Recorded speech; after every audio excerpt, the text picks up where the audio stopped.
नमस्कार प्यारे बच्चों, आप देख रहे हो मेरा YouTube चैनल मुनीश मैथ, जिसके अंदर आज हम करने जा रहे हैं छठी कक्षा की एक्सरसाइज 3.5, जिसके पहले 4 प्रश्न हमने पहले हल कर लिए थे।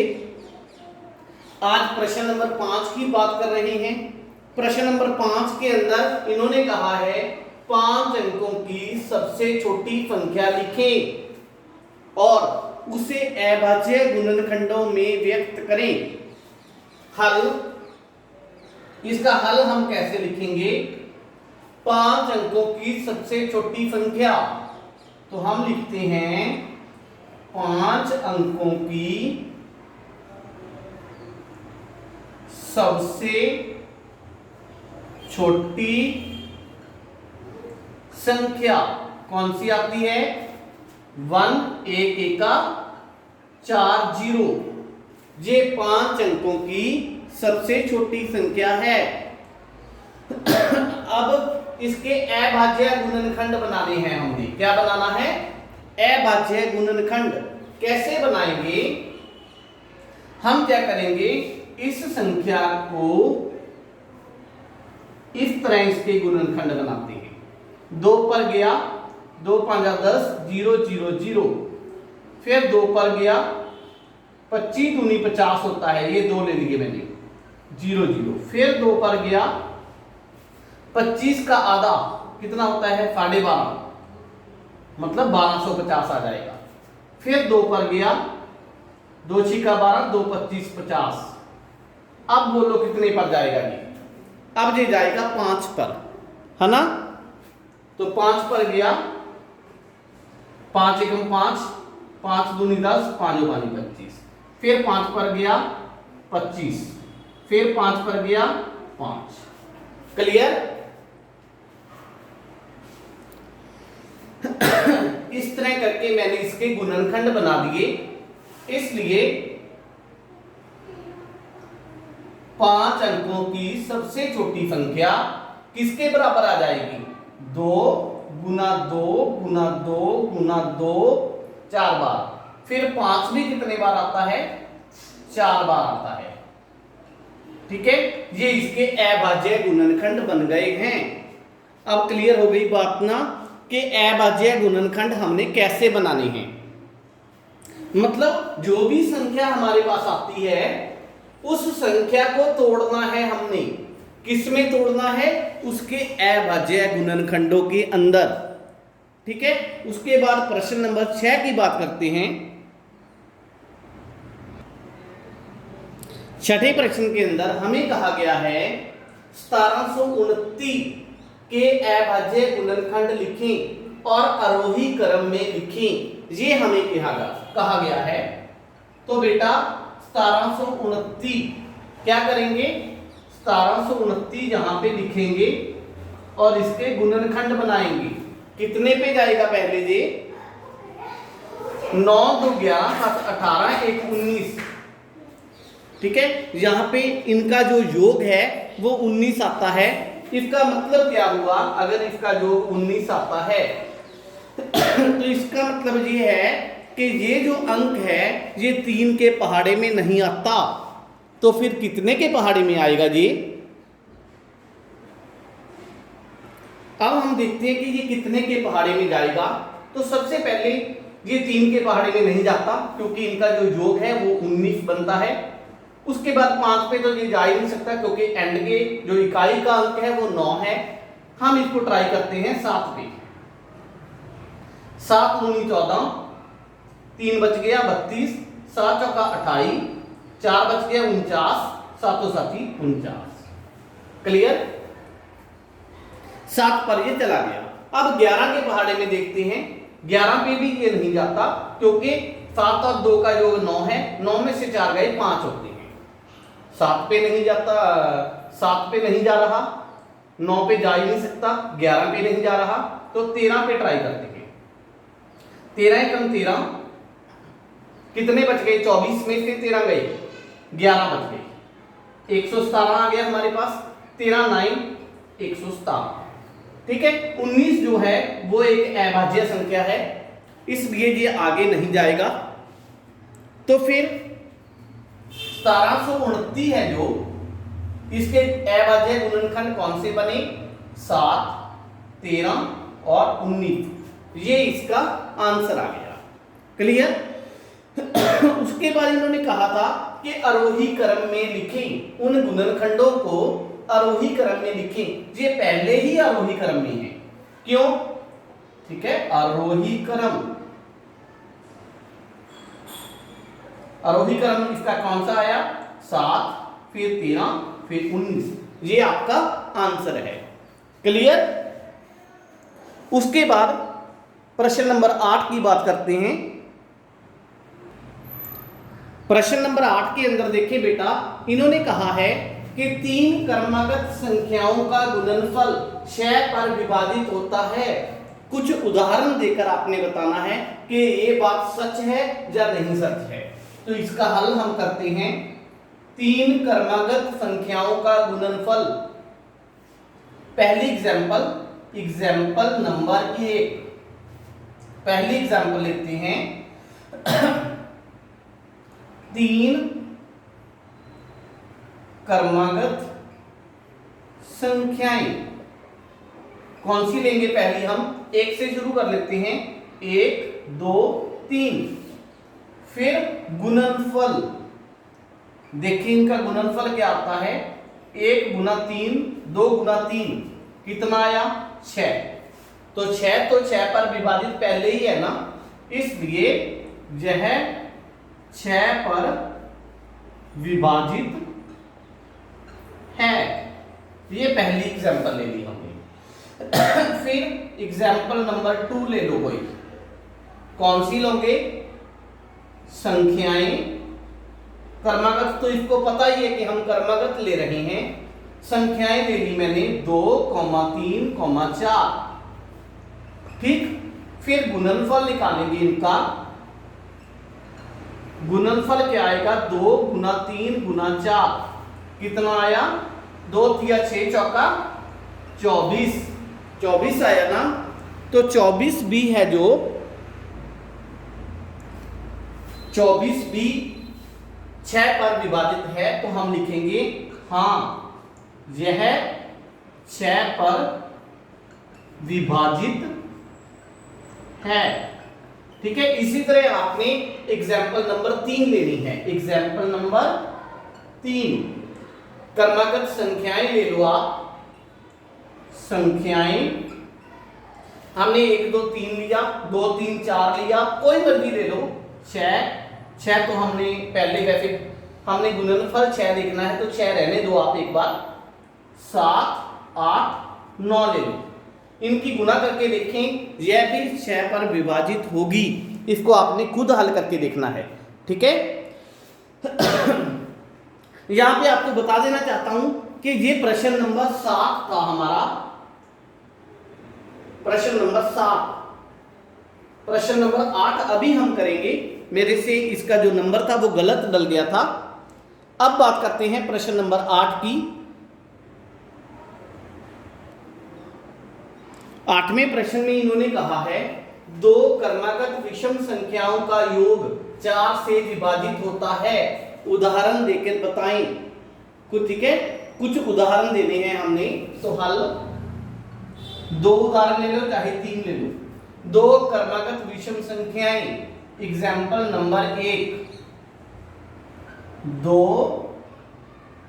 क्रमागत कौन सी संख्याएं लेनी है? विषम संख्याएं। विषम संख्याएं के कौन सी ले ले हम लेते हैं 3, 5। ठीक। फिर योग, इनका योग कितना होगा? 3 + 5 बराबर में 8। इन्होंने कहा था 4 पर विभाजित है। हाँ, हम लिखेंगे 8 4 पर विभाजित है। ठीक है ना।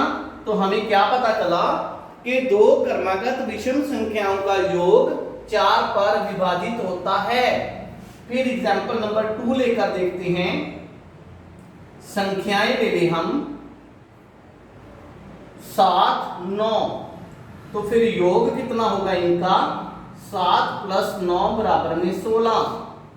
हाँ, 16 भी 4 पर विभाजित है।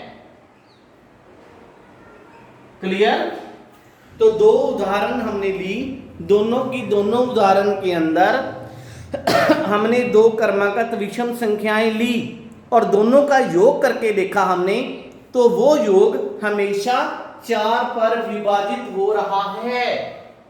ठीक है, यही चीज हमने सिद्ध करके दिखानी थी। उसके बाद प्रश्न नंबर 9,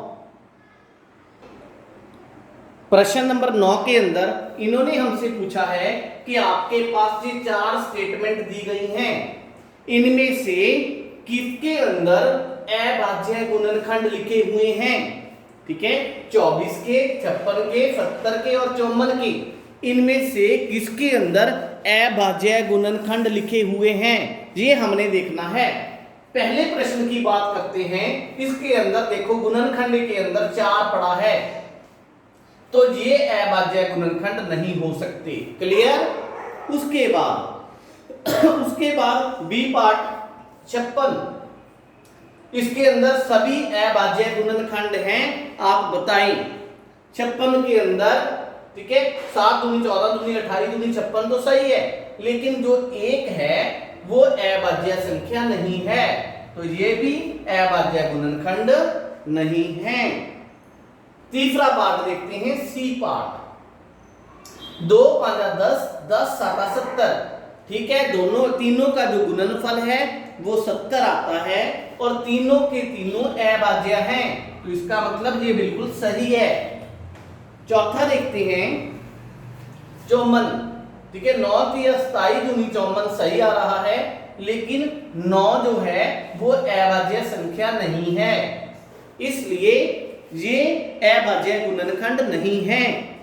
क्लियर है ना? बिल्कुल आसान प्रश्न था, आपने ये बताना था कि किसके अभाज्य गुणनखंड लिखे हुए हैं। ठीक है, उसके बाद प्रश्न नंबर 10 की बात करते हैं। प्रश्न नंबर 10 के अंदर इन्होंने पूछा है, बिना भाग दिए बताएं कि संख्या 25,110 45 पर विभाजित है या नहीं। ठीक है, तो हमने ये बताना है कि ये 45 पर विभाजित है या नहीं। तो सबसे पहले हल के अंदर हम क्या करेंगे, 25,110 9 पर विभाजित है। मेरे को कैसे पता चला कि ये 9 पर विभाजित है? क्योंकि इनके अंकों का योग 5 2 7 1 8 1 9 प्लस 0 9, क्योंकि इसके अंकों का योग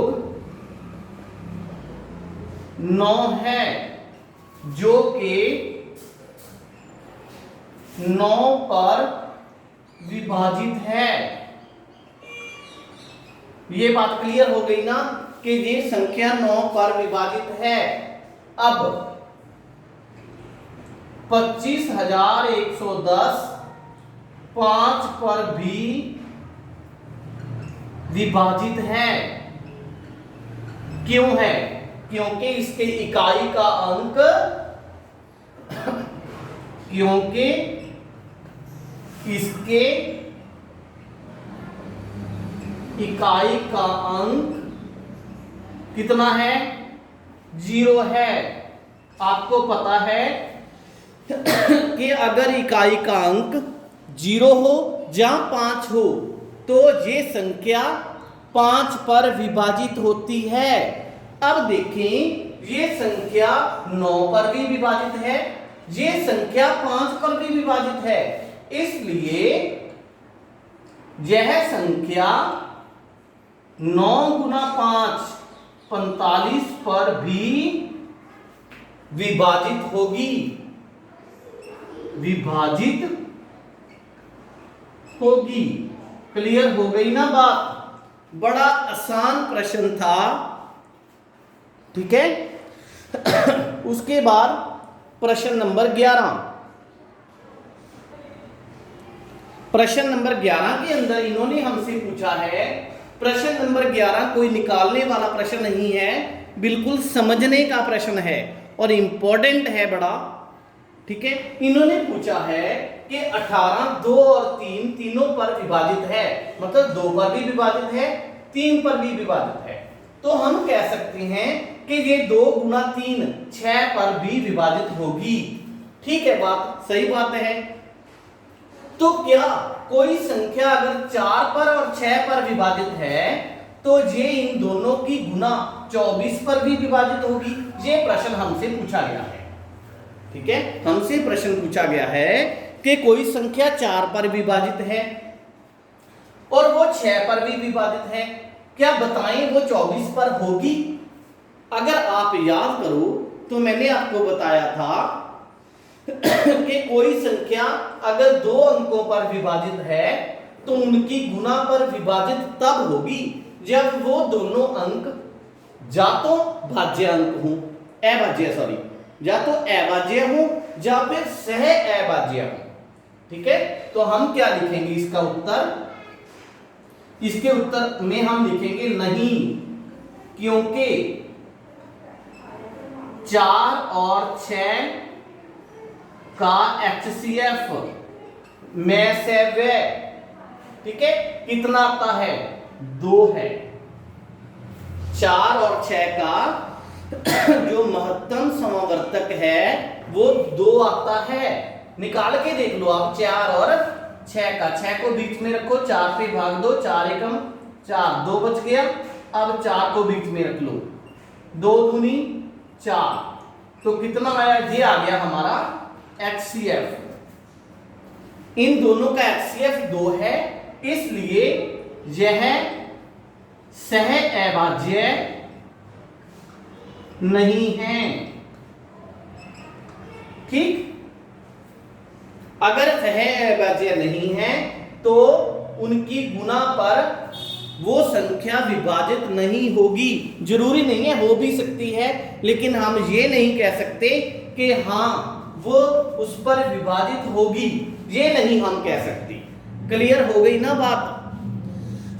अगर दोनों संख्याएं अभाज्य हैं या वह सह अभाज्य हैं, मतलब सेम बात है। अगर अभाज्य हैं तो सह अभाज्य तो ऑटोमेटिक हो जाएंगी। ठीक, तो उनकी गुना पर भी वो विभाजित होगी। ये बात बहुत जरूरी है और सच है।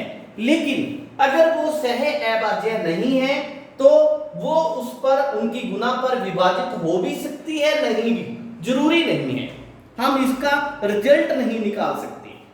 ठीक है, उसके बाद प्रश्न नंबर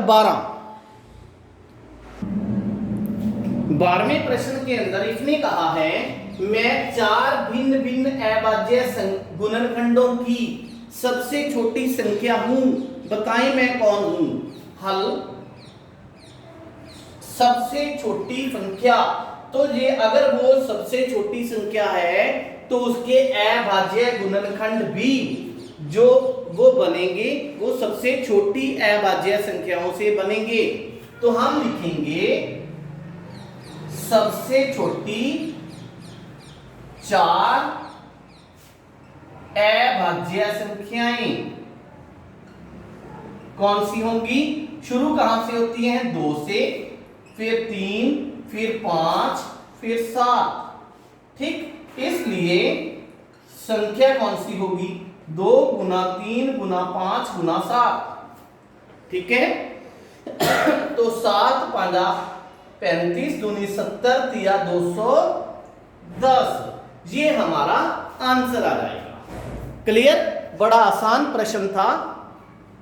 इसी के साथ हमारी एक्सरसाइज 3.5 समाप्त हो चुकी है। अगर किसी भी बच्चे को कुछ भी पूछना है तो YouTube के कमेंट बॉक्स में कमेंट कर सकता है, और मेरे चैनल को ज़्यादा से ज़्यादा शेयर करें, वीडियोस को शेयर करें और चैनल को सब्सक्राइब भी कर लें, ताकि जब भी मैं नई वीडियो अपलोड करूं तो आपको उसकी नोटिफिकेशन मिलती रहे। Thank you.